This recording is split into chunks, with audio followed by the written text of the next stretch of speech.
నమస్తే. Welcome to it's UTV devotional. నేను మీ నందు. ఇవాళ మనతో పాటు స్టూడియోలో ప్రముఖ ఆధ్యాత్మికవేత్త వేణుశ్యామ గారు ఉన్నారు. మరి అమ్మతో మాట్లాడి మనలో చాలా మందికి ఉన్న డౌట్స్ అన్నీ కూడా క్లియర్ చేసుకుందాం. నమస్తే అమ్మ. నమస్తే. ఎలా ఉన్నారు? అమ్మ బేసిక్గా చాలామంది లలితా సహస్రనామాలు చదువుతూ ఉంటారు. కొంతమంది చదవడం రాక తప్పులు చదువుతూ ఉంటారు. తప్పులు చదివితే ఏమైనా అవుతుందా? అసలు అది ఫస్ట్ అందరికీ భయం. ఆ భయం వల్ల తప్పు చదివితే ఏదో అవుతుంది. ఏదో అవుతుంది అనుకోవడం ఎందుకు తప్పు అంటే, అసలు మన అమ్మ దగ్గర మనకి భయం లేదు. ఎందువల్ల మన అమ్మే మనని కాపాడుతూ ఉంటుంది. అంటే రక్షణ ఎవరిస్తారు అంటే తల్లే. ఆనందాన్ని ఎవరిస్తారు అంటే తల్లే. కాబట్టి అస్సలు ఆవిడ దగ్గర భయపడక్కర్లేదు. తప్పులు చదివితే ఏమవుతుందండి అని అంటారు. తప్పు ఎప్పుడు పోతుంది నిజంగా అంటే చదివినప్పుడు తప్పు ఎలా వస్తుంది అని ప్రశ్నించుకుంటే, సపోజ్ మనం చిన్నప్పుడు నడవడం మొదలు పెడతాం. అంటే అసలు మనకి నడక రాదు. అప్పటి వరకు ఏంటి కూర్చోవడం, పాకడం ఇలాంటివన్నీ ఉన్న స్థితిలో ఫస్ట్ నడవాలని మొదలు పెడతాం. నడవాలని మొదలు పెట్టినప్పుడు ఏ కుర్చీయో ఏ టేబులో పట్టుకుని నడుస్తూ ఉంటాం. అప్పుడు అంతా బాగున్నప్పుడు మనలో ఏమవుతుందిట అంటే నేను నడిచేయగలను అనిపించి ఏమీ లేకపోయినా సరే గాల్లో నడవడానికి ట్రై చేస్తాం. ఈ ట్రై చేసినప్పుడు ఏంటంటే ఫస్ట్ 2 అడుగులు కూడా వేయకుండా పడిపోతాం. కానీ మళ్ళీ లేచి నడవడానికి ట్రై చేస్తాం. ఇలా నడవగానే ఏమొస్తుందంటే కాళ్ళల్లో శక్తి వచ్చి నడవడం మొదలు పెడుతున్నాం. అదేవిధంగా చదవగా ఎందుకంటే తినగ వేప తియ్యనుండు అని చెప్పారు కదా. చదవగా ఏమవుతుంది అంటే ఆ తప్పులన్నీ రైట్ అవుతాయి. ఎందుకు?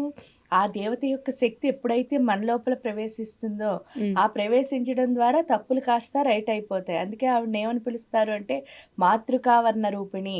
అంటే అర్థం ఏమిటి అంటే ఒక్కొక్క అక్షరం 51 అక్షరాలు. ఆ 51 అక్షరాలు కలిపితే ఏమవుతుందిట అంటే మన శరీరంలో ఆవిడ యొక్క రూపం ఏర్పడుతుంది. అంటే ఆ లలితా సహస్రం చదవగా ఆ శక్తి ఎప్పుడైతే మనలో నింపుకుంటామో అప్పుడే మనం కరెక్ట్గా చదవడం మొదలు పెడతాం. చాలామంది అంటుంటారు అసలు లలితా సహస్రనామాలు చదవడం వల్ల మనకు వచ్చే లాభం ఏంటి అని. లలిత అంటేనే ఆనందం అని అర్థం. కాబట్టి మనం ఏ ఆనందాన్ని కోరితే ఆనందం వస్తుంది. పైగా ఏంటంటే లలితా సహస్రం చదవడం వల్ల ఆ లలితాదేవి యొక్క శక్తి ఎప్పుడైతే మన లోపలికి వస్తుందో, ఎలా వస్తుంది అంటే అక్కడున్న 183 శ్లోకాలు ఉన్నాయి చూస్తే మీరు. ఫస్ట్ 60 అమ్మవారి యొక్క భౌతిక దేహం. అంటే భౌతిక దేహ శుద్ధికి మనం అవి చదువుతున్నాం. ఇక్కడ ఏదైతే మన లోపల లోపాలు ఉన్నాయో భౌతిక దేహంలో వాటన్నిటినీ సరిదిద్దుకోవడానికి ఫస్ట్ 60 చదువుతున్నాం. ఆ తర్వాత 61 నుంచి 120వ శ్లోకం వరకు. ఆ 60 ఎందుకంటే సూక్ష్మదేహం ఏదైతే ఉందో అంటే స్థూల దేహాన్ని శుద్ధి చేసుకుని సూక్ష్మదేహంలోకి ప్రవేశించి దాన్ని కూడా శుద్ధి చేసుకున్న తర్వాత 360 అంటే 121 నుంచి 180 వరకు ఏం చేస్తున్నాం? కారణదేహాన్ని శుద్ధి చేసుకుంటున్నాం. శుద్ధి చేసుకున్న తర్వాత ఉన్న ఏవైతే ఉన్నాయో ఆ 3 శ్లోకాలే లలితమ్మకి సంబంధించినవి. ఆ 3 శ్లోకాలతో ఏం చేస్తున్నాం అంటే మనలో ఆవిడ యొక్క శక్తిని నింపుకోవడం ద్వారా ఎలా మారుతున్నాం అంటే ఆవిడలా మారుతున్నాం. అంటే మనలో ఉన్న రాక్షసత్వం అంతా పోయి దైవత్వము అన్నది వస్తుంది లలితా సహస్రం చదివితే. దైవత్వం రావడం అంటే ఏంటంటే మనలో ఉన్న బలహీనతలన్నీ పోయి మన శక్తులు ఏంటో మనకు తెలుస్తాయి. మనలో ఉన్న ప్రత్యేకతలు ఏంటో మనకు తెలుస్తాయి. అప్పుడు మనం ఎదగడానికి బోల్డంత అవకాశం ఉంది. అంటే తల్లి అంటే అర్థం ఎక్కువ చెప్పక్కర్లే. మన ఇంట్లోనే మన అమ్మ ఉందనుకోండి, ఆవిడ ఏం చేస్తూ ఉంటుందంటే మనకెప్పుడు మిగతా వాళ్ళు అందరూ చెప్పినట్టు నువ్వు ఇది తప్పు చేసావు అది తప్పు చేసావు అని ఎప్పుడు తిట్టడం చూడం మనం అమ్మని. కానీ మనం చేసిన తప్పును మాత్రం ఆవిడ సరిదిద్దుతూ ఉంటుంది. అంటే మనలో ఉన్న లోపాలన్నిటినీ ఎవరైతే సరిదిద్దుతారో అదే తల్లి. కాబట్టి ఆ లలితాదేవిని కొలిస్తే ఏమవుతుంది అంటే మనలో ఉన్న లోపాలన్నీ పోతాయి. పోయి ఎప్పుడైతే మనం పర్ఫెక్ట్గా అయ్యామో మనం సాధించలేనిది ఈ సృష్టిలో ఏది ఉండదు. ప్రతి తల్లికి ఏంటంటే తన బిడ్డ గొప్పగా ఉండాలని చెప్పేసి ఈ తల్లి అందరికంటే గొప్ప తల్లి. ఎందుకు అంటే జగన్మాత మామూలుగా ఇప్పుడు ఎవరైతే పుట్టిస్తారో ఆ అమ్మకి పూర్ణాయుద్ధాయం ఉండి మనకు కూడా పూర్ణాయుద్ధాయం ఉంటే కరెక్ట్గా ఆవిడ మనం 80 సంవత్సరాలు కలిసి ఉంటాం. అంతే కదా. ఈ బర్త్లో ఆవిడ ఒక 20 సంవత్సరాలకు మనం పుడితే ఆవిడకు 100 ఏళ్ళు బతికితే మనకి 80వ సంవత్సరం వచ్చే వరకు ఆవిడతో కలిసి ఉన్నాము. అది 80 సంవత్సరాల తల్లికే మన మీద ఇంత ప్రేమ ఉంటే మనతో ఎప్పుడు వస్తున్న ఆ జగన్మాతకి మన మీద ఎంత ప్రేమ ఉంటుంది ఒక్కసారి ఆలోచిస్తే ఇంక అసలు ఏం భయపడక్కర్లేకుండా ఆ అమ్మ దగ్గరికి హాయిగా ఆనందంగా వెళ్ళొచ్చు. ఇంకో కొంచెం చిన్నగా ఉదాహరణ చెప్పమంటే చెప్తా. అదేమిటి అంటే ఎప్పుడైనా మనం మన అమ్మ ఒక ఫంక్షన్‌కి వెళ్ళారనుకోండి. ఆ ఫంక్షన్ నుంచి ఆవిడకి వచ్చేసరికి మనం ఆడుకుంటూ కింద పడిపోయాం ఏదో మురికి కాలువలో. పడిపోతే ఆవిడ పరిగెట్టుకొచ్చి మనని హత్తుకుని మన ఏడుపు ఆపుతుందా? లేకపోతే వీడు మురిగ్గా ఉంది. ఇప్పుడు దీన్ని పట్టుకుంటే నా బట్టలు పాడవుతాయని చెప్పి ఇంట్లోకెళ్ళి డ్రెస్ మార్చుకొచ్చి అప్పుడు మనని పట్టుకుంటుందా? పరిగెత్తుకుంటూ వచ్చి ఎందుకంటే తనున్న స్థితిని కూడా మర్చిపోయి మన కోసం ఎవరైతే అన్నీ త్యాగం చేస్తారో దాన్నే అమ్మ అని పిలుస్తారు. మరి ఇలాంటి అంటే ఇంత సింపుల్‌గా ఈ మనతో ఉన్న అమ్మకే అంటే ఈ జన్మకి ఈ అమ్మకే ఇంత ప్రేమ ఉంది. అలాంటప్పుడు జన్మ జన్మల బంధం ఆ జగన్మాతకి మన మీద ఎంత ప్రేమ ఉంటుంది అని ఒక్కసారి ఆలోచిస్తే ఇంకా ఆవిడ గురించి మనకేం డౌట్లు ఉండవు. హ్యాపీగా ఆవిడని చేరుకోవచ్చు. ఓకే. అమ్మ, లలిత త్రిపుర సుందరి పూజల్లో చాలామంది అంటూ ఉంటారు, తంత్ర పూజలు ఉంటాయి, వేద పూజలు ఉంటాయి. అంటే ఈ రెండిటికి డిఫరెన్స్ ఏముంటది, వేరియేషన్? వే వేరియేషన్ అసలేమీ లేదమ్మా. తంత్ర పూజ తంత్ర అంటే అర్థం ఏమిటి అంటే టెక్నిక్. ఆ టెక్నిక్ ఏమిటి అని అన్నప్పుడు ఇక్కడ పూర్తిగా మంత్రంలో ఉన్న శబ్దం మీద ఆధారపడి ఉంటుంది వేదము. ఈ తంత్రానికి వచ్చేసరికి ఏంటంటే క్రియలో అంటే మనం అన్ని క్రియ ఇక్కడ ఏమిటంటుంది మనస్సును అర్పించు, పూర్తిగా ఆవిడని నీలో లయం చేసుకో. ఇది ఎలా వస్తుంది అంటే మనం యంత్రానికి పూజ చేస్తాం, తంత్రాన్న వేదమన్న ఇంచుమించు ఒకటే. అక్కడ ఏంటంటే పూర్తిగా శబ్దం మీద ఫోకస్ ఉంటుంది, ఇక్కడ వచ్చేసరికి క్రియ మీద మాత్రం ఫోకస్ ఉంటుంది. అంటే నువ్వు నైవేద్యం ఇక్కడ అన్నీ వండి పెట్టాలి అన్న పరిస్థితి కాకుండా తంత్రానికి వచ్చేసరికి ఏంటంటే నీ ఆత్మ నివేదన అన్నిటికంటే ఇంపార్టెంట్. ఆత్మని నివేదన చేయి అంటే క్రియలో.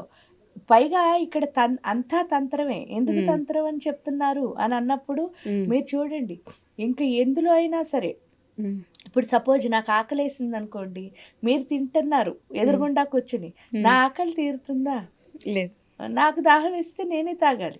అంటే ఇక్కడ ఏదైనా సరే మిగతా ఏ పనైనా సరే మనకు అనిపిస్తే మనమే చేయాల్సి వస్తుంది.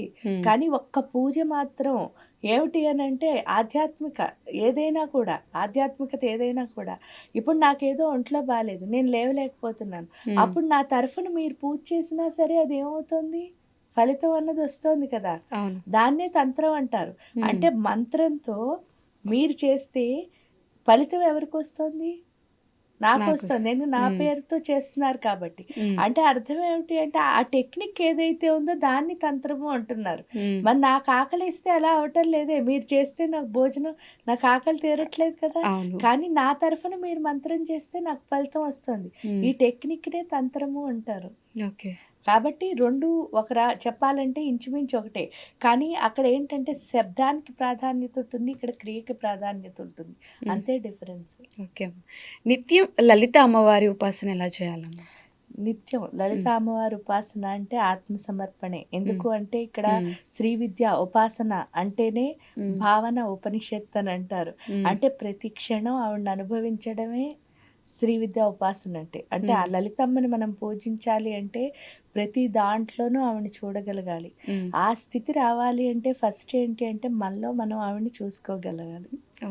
ఎందుకు అని అంటే స్వీట్గా ఉందని మీరు చెప్తే నాకు అర్థం అవుతుంది కదా, నేను తింటే కదా స్వీట్ అంటే టేస్ట్ తెలుస్తుంది. అదే విధంగా ఫస్ట్ నా లోపల ఆవిడ ఉందని నేను చూసుకోగలిగితే ఈ సృష్టిలో ఉన్న ప్రతి దాంట్లోనూ ఆవిడని చూడగలిగే స్థితి ఏదైతే ఉందో అది వస్తుంది. దానికోసమే ఉపాసనా మార్గంలో వాళ్ళు ఏం చేశారంటే జపం, తర్పణాలు, యంత్ర పూజ, హోమం, ఇవన్నీ అన్నదానం అని 5 అంగాలు పెట్టారు. ఈ 5 అంగాలు ఎందుకు అని అంటే మీరు ఎప్పుడైనా లలితాదేవిని చూస్తే ఒక చేతిలో చెరుగ్గడ ఉంటుంది, ఇంకో చేతిలో 5 పువ్వులు ఉంటాయి. ఈ చెరుగ్గడ ఏమిటి అని అంటే మనోరూపేక్షు కోదండ పంచతన్మాత్ర సాయక అంటారు. అంటే మన మనస్సే ఎలా పట్టుకుందిట, కోదండం చెరుకు ముక్క రూపంలో పట్టుకుంది. మీరు అందుకే మనస్సు దేని మీద పనిచేస్తుంది అంటే వెన్నుపూస మీద పనిచేస్తుంది. ఆ వెన్నుపూసకి చూడండి కణుపులు ఉంటాయి, ఇక్కడ చెరుకు కూడా కణుపులు ఉంటాయి మీరు చూస్తే. ఎందుకంటే ఇది స్ట్రాంగ్గా ఉంటేనే బుర్ర బాగా పనిచేస్తుందని చెప్పడం అక్కడ. అవును. కానీ అది ఎలా అంటే పంచతన్మాత్ర సాయక అంటే మన లోపల హ్మ్. 5 తన్మాత్రలు ఉంటాయి. హ్మ్. ఆ 5 తన్మాత్రలు తృప్తిగా ఉంటేనే ఈ మనస్సు కరెక్ట్గా అంటే చంచలం చెందకుండా ఫోకస్గా అంటే దేనిపైనైనా ఏకాగ్రతతో ఉండగలుగుతాం. హ్మ్. అదే ఇక్కడ చెప్తున్నారు. ఆ పంచ తన్మాత్రల్ని తృప్తిపరచడానికే మనం ఏం చేస్తున్నాం అంటే శబ్దం కోసం జపం, స్పర్శ కోసం యంత్ర పూజ, హ్మ్. రూపం కోసం హోమం, రసం కోసం తర్పణం, గంధం కోసం అన్నదానం చేస్తున్నాం. ఈ హ్మ్. 5 ఎప్పుడైతే తృప్తి పడతాయో మనం ఏమనుకుంటున్నాం, ఆహా! నేను విశేష ద్రవ్యాలేస్తే దేవత తృప్తి పడుతుందండి. నేను అనుకున్న కోరికలన్నీ తీర్చేస్తుందని. చేస్తుంది. హ్మ్. కానీ అది ఎంత అంటే మన అజ్ఞానానికి చిహ్నము అనంటే, హ్మ్. ఎందుకు అజ్ఞానానికి చిహ్నం అని అంటున్నారు అనంటే, హ్మ్. ఇప్పుడు సపోజ్ చూడండి, మనం దేనికోసం పూజ చేస్తున్నాం? ఏదో కావాలని. అవును. అంటే తృప్తి ఎవరికి లేదు? మనకి లేదు. మనకి లేదు. హ్మ్. నాకు లేని తృప్తిని నేను ఇంకోళ్ళకి ఎలా ఇవ్వగలను? హ్మ్. అది కూడా నేనేమనుకుంటున్నా దేవతకి ఇస్తానని అనుకుంటున్నా. హ్మ్. కానీ దేవతకి ఎప్పుడు ఎందుకంటే ఆవిడే పెద్ద తృప్తికి మనందరికీ ఇచ్చేది ఆవిడ. అవును. అలాంటప్పుడు ఆవిడకి నేను ఇవ్వగలిగిన దాన్ని అయినప్పుడు ఇంక మళ్ళీ ఆవిడని నేను కోరుకోవడం ఎందుకు? హ్మ్. అంటే మనం ఏం చేస్తున్నాం మనకి తెలియని చిన్న ఎలా ఉన్నాము అంటే సంశయ స్థితిలో ఉన్నామనమాట. హ్మ్. ఆ సంశయాలన్నీ పోవాలి అంటే ఈ శబ్ద స్పర్శ రూపరసగంధాలు తృప్తిగా ఉండాలి. హ్మ్. ఇక్కడ తృప్తి మనం దేవతకి ఇవ్వటంలే. ఫస్ట్ ఏంటి అంటే నాకు కమలం పువ్వులు ఇష్టం అనుకోండి. హ్మ్. అవి పెట్టి పూజ చేసి దేవత సంతోషపడింది అనుకుంటున్నా. హ్మ్. కానీ నిజంగా ఎవరు సంతోషపడుతున్నారు? మనం. నేనే హ్మ్. పడుతున్నా. హ్మ్. అంటే ఈ నేను అన్నదాన్ని తృప్తిపరుస్తున్నాను తప్ప దేవతని తృప్తిపరచటలే. పైగా మనం చేసే ఒకే ఒక తప్పు ఏమిటి అంటే ఎప్పుడైనా సరే మనం దేవత దగ్గరికి ఎలా వెళ్ళకూడదు అనంటే వ్యాపార పక్కీలో వెళ్ళకూడదు. హ్మ్. ఏం వ్యాపార పక్కీ అంటే ఏమిటంటారు అని అంటారు. ఇక్కడ ఏమిటి మీరు ఏదన్నా కొనుక్కోవాలనుకున్నారు షాప్‌కి వెళ్ళి. వాడికి ఆ వస్తువు తెచ్చుకుంటున్నారు. క్యాష్‌లో డబ్బులు కడుతున్నారు. క్యాష్ కౌంటర్‌లో ఈ వస్తువుని పట్టుకెళ్తున్నారు. హ్మ్. సేమ్ ఇక్కడ ఏం చేస్తున్నారు? దేవుడికి పూజ చేయాలి. ఒక పూజ చేసి నాకు ఈ కోరిక తీరాలి అంటే మరి అది వ్యాపారమే కదా! అవును. అలా చేయొచ్చా? ఎందుకు చేయకూడదు? అంటే ఎప్పుడు అలా చేయాల్సొస్తుంది అంటే, మనలో ప్రాణశక్తి అంటే హ్మ్. హృదయస్థ రవిప్రఖ్య త్రికోణాంతర దీపిక అని అమ్మవారిని చెప్పారు. హ్మ్. హృదయంలో ఎవరికైతే సూర్యుడి యొక్క శక్తి చాలా ఎక్కువుంటుందో వాళ్ళకే అర్థమవుతుందిట, నా లోపలున్న ప్రాణమే ఈ లలితాదేవి యొక్క స్వరూపం. అంటే ఆవిడెక్కడో బయట లేదు. హ్మ్. అందుకే అంతర్ముఖ సమారాధ్య బహిర్ముఖ సుదుర్లభ. లోపలే ఉంది. ఆ లోపలున్న దాన్ని చూడాలి అంటే మన లోపల ఈ ప్రాణశక్తి అన్నది పెరగాలి. అది హ్మ్. పెరిగే వరకు ఏం చేస్తామంటే మన కనెక్షన్ ఎప్పుడూ మన కోరిక దేవుడే ఉంటుంది. హ్మ్. అది ఎంత తప్పు అనంటే పెద్ద పెద్ద ఉదాహరణలొద్దు. మన జీవితంలో జరిగిందే చెప్తా. హ్మ్. ఏమిటి అనంటే మనం స్కూల్‌కెళ్ళాం. మన అమ్మా, నాన్న తీసుకెళ్ళి స్కూల్‌లో మన జాయిన్ చేస్తారు. హ్మ్. జాయిన్ చేసిన తర్వాత స్కూలుకి బుక్స్ వాళ్ళే కొంటారు, పెన్నులు వాళ్ళే కొంటారు, భోజనాలు వాళ్ళే, ఫ్రెండ్స్‌తో పిక్నిక్ వెళ్తే అన్నీ వాళ్ళే చేస్తారు. కావాలంటే పికప్పు, డ్రాపింగు అన్నీ వాళ్ళే చేస్తారు. బస్సు పెట్టినా దానికి డబ్బులు వాళ్ళే పెడతారు. అవును. ఇన్ని తల్లిదండ్రి చేస్తారు కానీ స్కూల్‌లో టీచర్ చెప్పిన పాఠం ఎవరు వినాలి? పిల్లలే వినాలి. పిల్లలే వినాలి. మనమే వినాలి కదా! హ్మ్. మళ్ళీ ఎగ్జామ్ ఎవరు రాయాలి? మనమే రాయాలి. హ్మ్. అప్పుడు నా డెస్టినీని ఎవరు చేరుతున్నారిక్కడ? నేనే నేనే చేరాలి. చేయాలి. హ్మ్. వాళ్ళేమిస్తున్నారంటే నేను చేరడానికి కావాల్సిన సదుపాయాలన్నీ ఇస్తున్నారు. హ్మ్. అది కనుక మనకు గుర్తుంటే దేవత కూడా మనం నుంచోడానికి శక్తి ఇస్తుంది కానీ నుంచోవాల్సింది మాత్రం ఎవరు?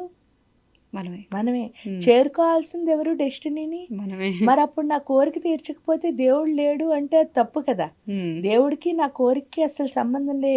నా కోరికెప్పుడు నాదే.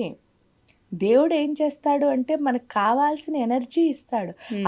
ఆ ఉత్సాహంతో మనం దాన్ని సాధించుకోవాలి. హ్మ్.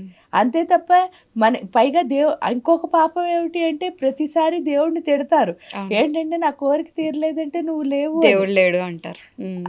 ఎందుకు లేడంటున్నావు అంటే మన గుండెల్లో ఉన్నాడని మనం తెలుసుకోలేకపోతున్నాం కాబట్టి. హ్మ్. ఈడకొచ్చిన తర్వాత ఉపాసనలో అర్థమయ్యేదైతే అదే. హ్మ్. ఈ పంచ తన్మాత్రలు ఎప్పుడైతే తృప్తి పడతాయో అప్పుడు దేవుడంటే ఎక్కడో లేడు నా లోపలే ఉన్నాడు హ్మ్. అని తెలుసుకున్న తర్వాత ఇంక దేవుడిని ఒక్క మాట కూడా అనలేం. హ్మ్. ఎందుకు అంటే నా చుట్టూ ఉన్న ప్రతి పరిస్థితి నాకిచ్చింది ఎవరు అంటే దేవుడే. అవును.